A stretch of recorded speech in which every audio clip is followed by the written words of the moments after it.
Hello, hi, hope everyone is doing alright. My name is Maris, and it's time for a little bit of spring cleaning. And by a little bit, I mean 20 books worth.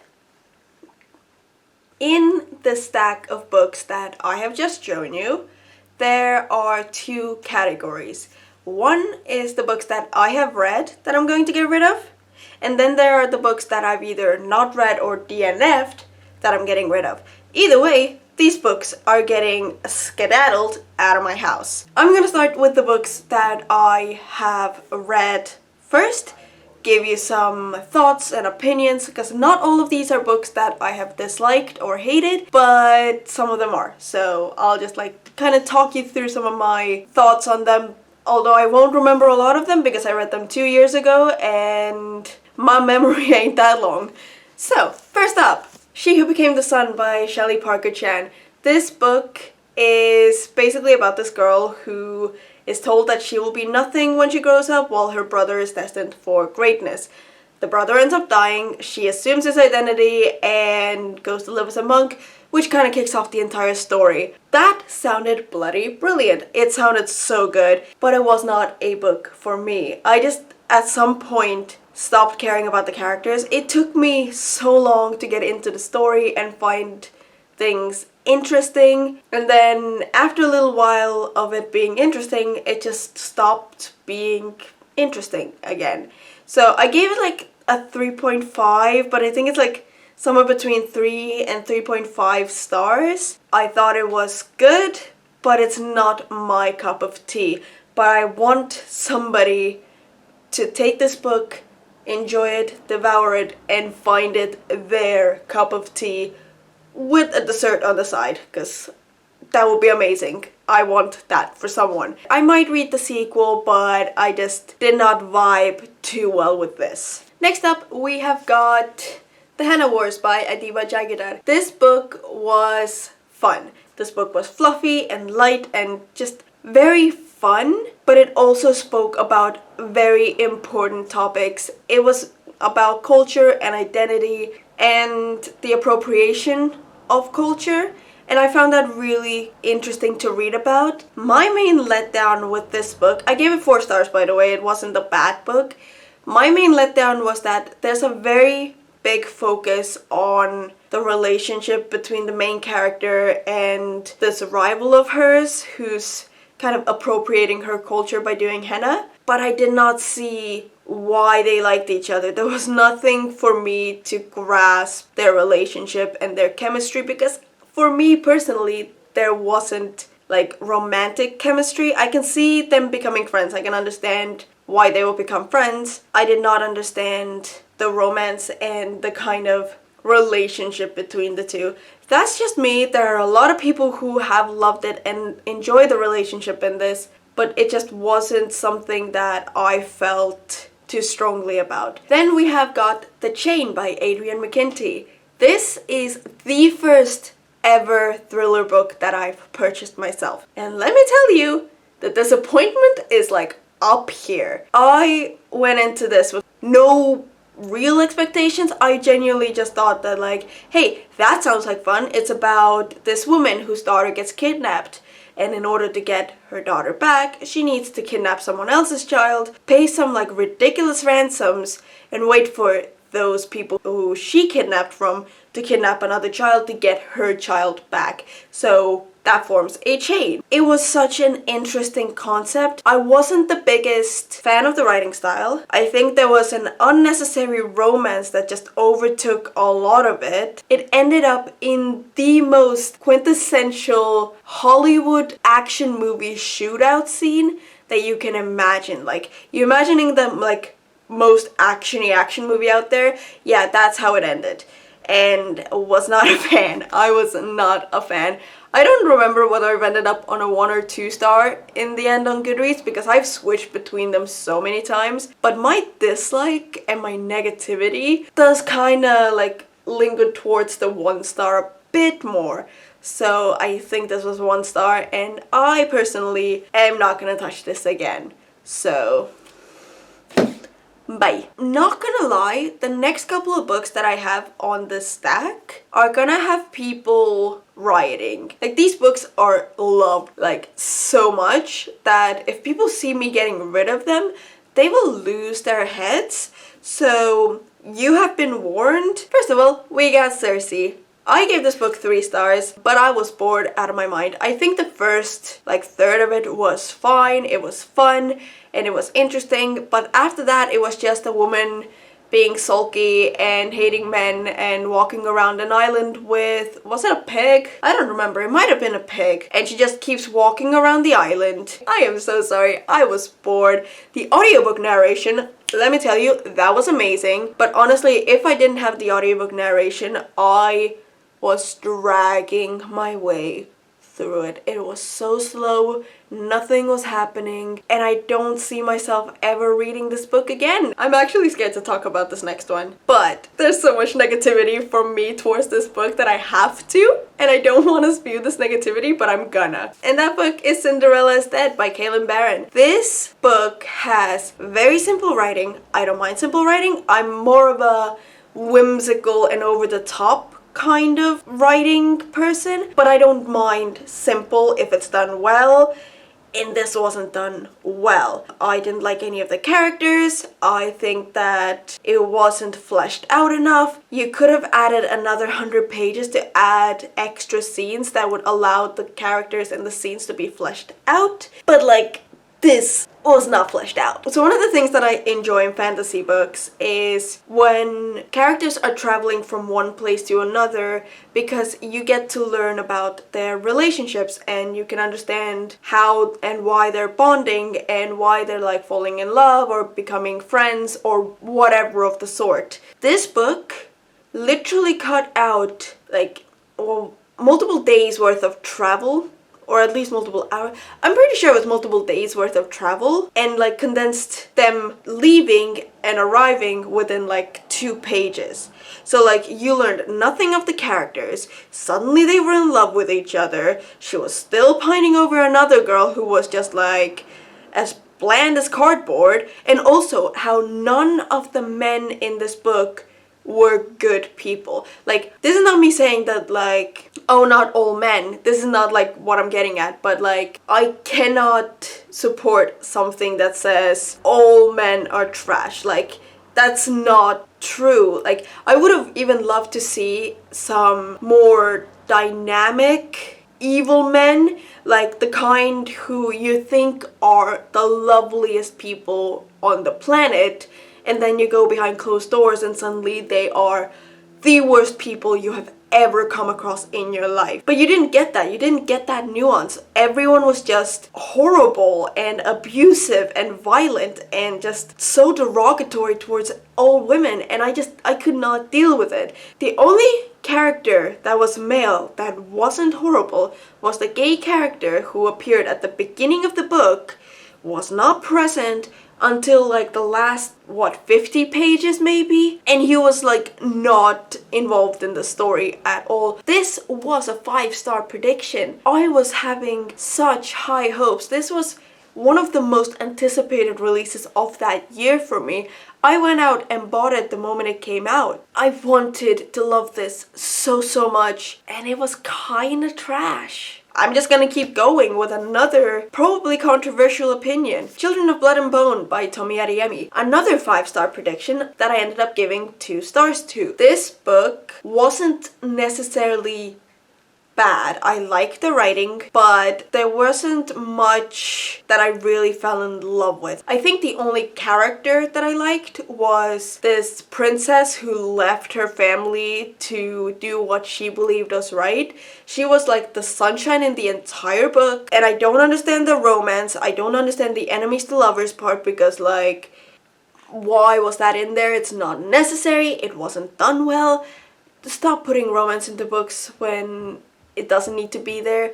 I had such high hopes for this. I don't know what I wanted, but it didn't give me much at all. It was just weird, and I loved the magic. I loved the action scenes, but the romance over layering everything just no, it just ruined the story for me, and I'm really sad about it. Next up is a book that I'm gonna preface by saying it came in a Box of Stories subscription for me, and every other book that was in that subscription box is in this pile of Unhul books. Today, I am not a target audience for most of the books that they are handing out. I mostly read fantasy, and I am very picky about my thrillers, and this was a thriller that I did not like, and that is Love Me Not by Catherine DeBona.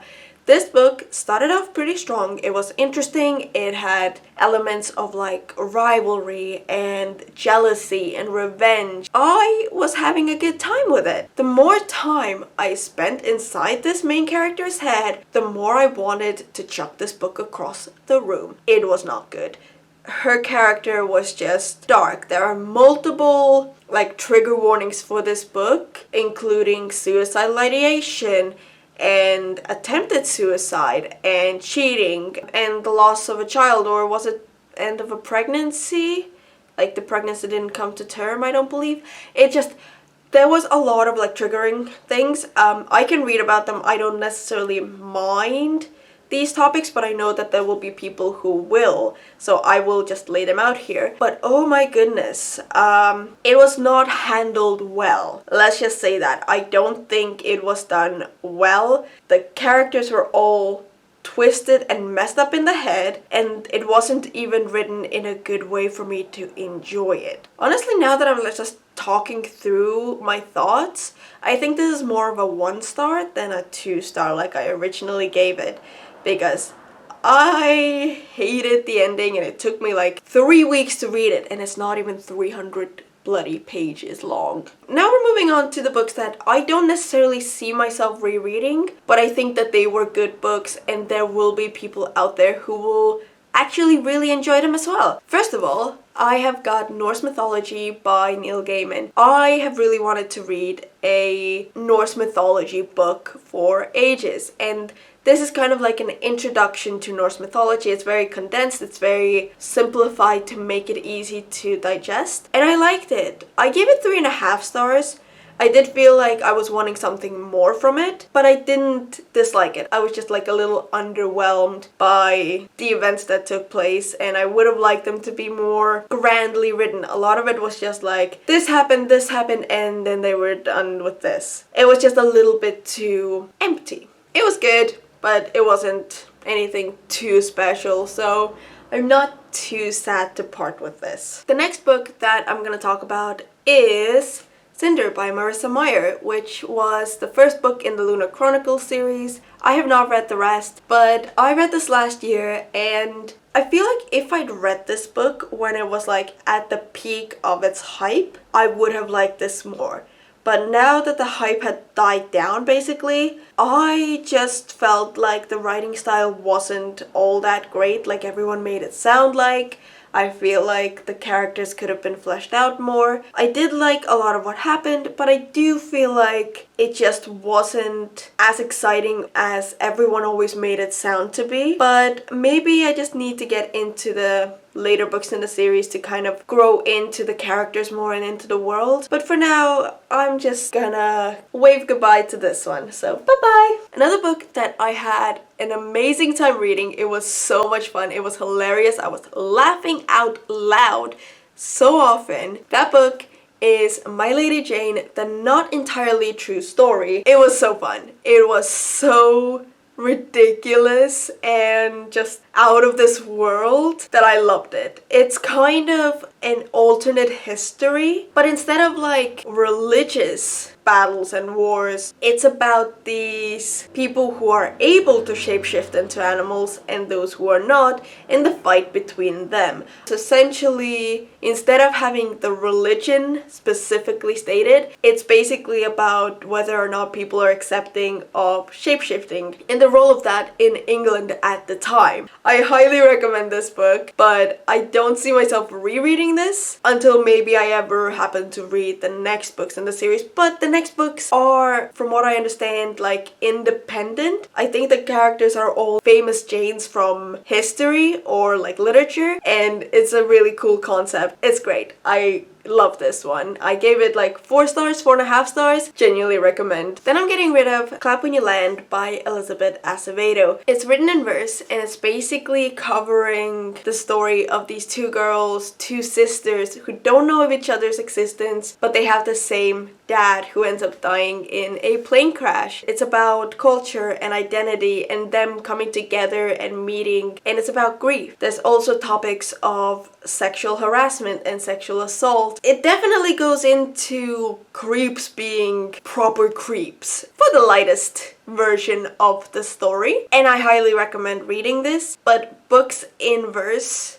aren't necessarily for me, so it didn't necessarily do all the things that it does for a lot of other people. I don't get as much of the story when it's in verse. It's not my preferred format for books. Finally, of the books that I've read, it's Loveless by Alice Oseman. Now, this is my first ever pre-order of a book. It's a limited Waterstone signed edition and I loved it. It was such a good book. I gave it 4 stars in the end because I do feel like it was slightly too simple for characters going off to university, and it was a bit too over-explained in terms of how sexualities work and what they are, and there were a few too many mentions of what aromantic and asexual means. Not necessarily a negative thing, but it just started to be a bit too much for me. But I do have to give this book so much credit because this book really put me on a path to kind of question whether I identify as asexual. Still on a path to discovering what I identify as, but asexual is not quite it. I do have to give Alice Oseman props for kind of putting me on the path of discovery. I genuinely do recommend reading this if you haven't. It is such a lovely story of how platonic relationships are just as important as romantic ones, and you shouldn't discredit someone for not wanting a sexual and romantic relationship. And it was such a good message. Not gonna lie, I completely forgot about this coffee, so it's kind of cold now. But that is a trend of mine. Alright, we've done the coffee break.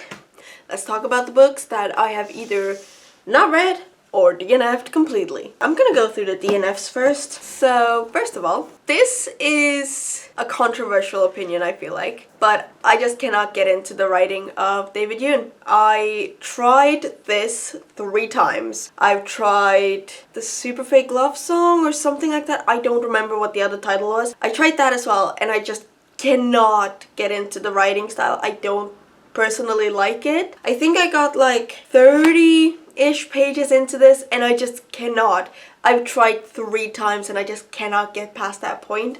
I'm not interested. I don't think I care enough. This just has to go. I just can't vibe with it. It's just not happening. Next up, I have another A Box of Stories book. Put me in the biggest reading slump, I'm not even gonna lie to you. Don't Skip Out on Me by Willie Lawton. I read this like 2 times. I started this from the beginning twice. Got 30 pages in once again, and oh my goodness, I could not with this writing. This writing is bad. I know that like Wattpad has some like pretty good people writing in it. Like I've read quite a few really great stories that were published on Wattpad, but this feels like someone writing on Wattpad and they are literally describing the newest character who has entered the scene with, he was 5'8" with dark straight hair, blue eyes, and a strong jaw. With every single character, they had to give the height, hair color, eye color,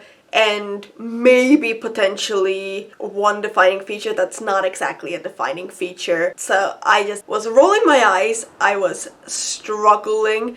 That character, the main character, did that looking into the mirror. Like, I'm 5'8", and I'm just like, who the hell looks in a mirror and gives like a full chart rundown of their appearance, like the most basic rundown of their appearance, like they would have in a doctor's office, like, oh yeah, this is the height, this is the eye color, this is the hair color. I couldn't. What is this? A dress-up game where you just select which kind of character you want to create? Like, no, come on. The writing was so bad and so dry and so empty of any kind of emotion. I couldn't do it. I think it's something to do with identity and a guy becoming like a professional boxer. I couldn't even get to the part where he's about to leave.